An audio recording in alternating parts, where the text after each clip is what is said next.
thank you. If there is anyone out there who still doubts that Africa is a place where change is not possible, who still wonders if the dream of our African ancestors who fought for freedom, independence, and unity is alive in our time, who still questions the power, resilience, and determination of African people, today is your answer. It is the answer told by lines that stretch from west of Africa to east of Africa, from north of Africa to south of Africa, around villages, towns, churches, schools, in numbers that Africa has never seen.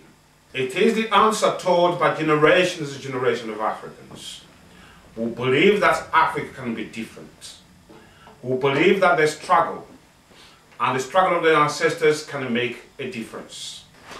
It is the answer told by orphans of wars, widows of wars, disabled of wars, homeless, starving, and victim of our greed and corruption, young and old.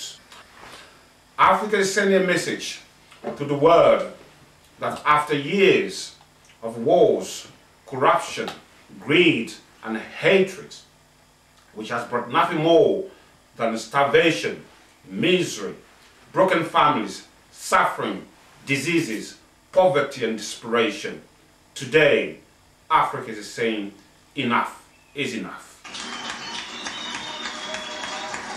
A message to the world and to all Africans that while the President of the world is a son of Africa, using African wisdom and warmth to promote and preach peace, love, change, and dialogue, it is immoral, irresponsible, ridiculous, absurd, wrong, humiliating for Africa and any African, whoever they are, wherever they are, whatever the reason, to hold our Africans hostage by dividing and occupying parts of a country in some parts of Africa.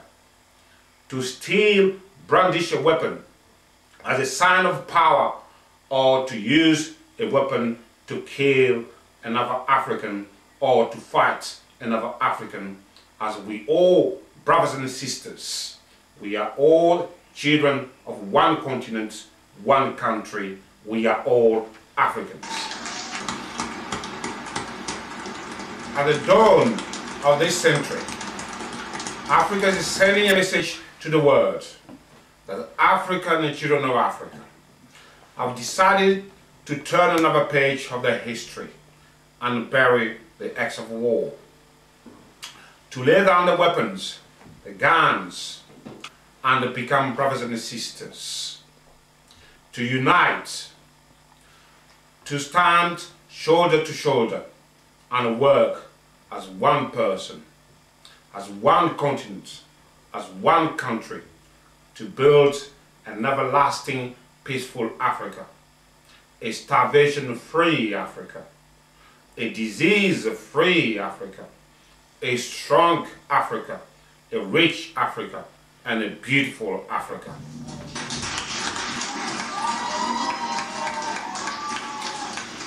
The decisions today are the starts of a long and steep road. A road full of hurdles, as we know and understand. The challenges that we face are enormous. We know that there are millions of Africans who need urgent care. Millions of African children who have not been to school for years. There are roads, hospitals, houses to build.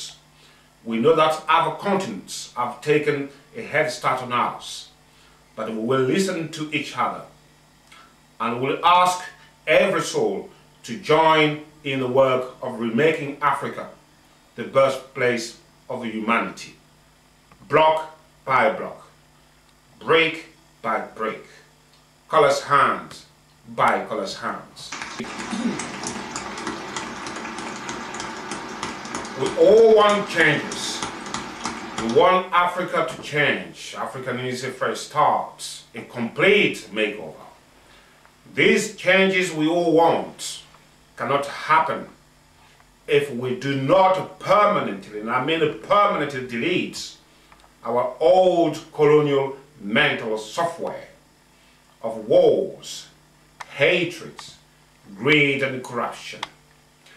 These changes we all want can only happen with a brand new mental code, a brand new code of conduct, where each and every African resolves to share, to compromise, and I mean compromise, to work harder, to protect, to love, to respect, and to look after each other. Africa, we have never been more confident and hopeful than we are today. African, we will get there, we promise you. We African, as one people, as one continent, as one country, we will get there. Because an African American had a dream, and the dream became true. The dream became a reality. So my brothers and sisters, let's summon a new spirit of self-esteem, a new spirit of self-belief, a new spirit of perseverance. Yes, we can. Another African spent or sacrificed 27 years of his life in a prison to stand against Africa being humiliated, to stand against Africa being made against slaves.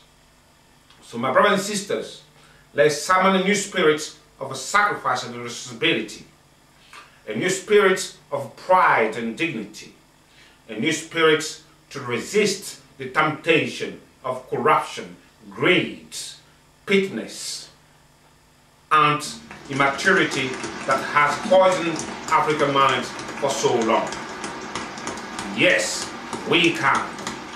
For the first time, my brothers and sisters, in our history, Africans and Americans, African around the world, have united in the spirit and in the body to vote an African American in the White House as the president of the world. So let's once more summon a new spirit of unity, a new spirit of trust, a new spirit of patriotism, a new spirit of Africanism, a new spirit of service.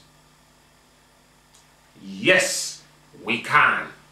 Just imagine what we could do if all Africa came together and we worked for Africa as one person.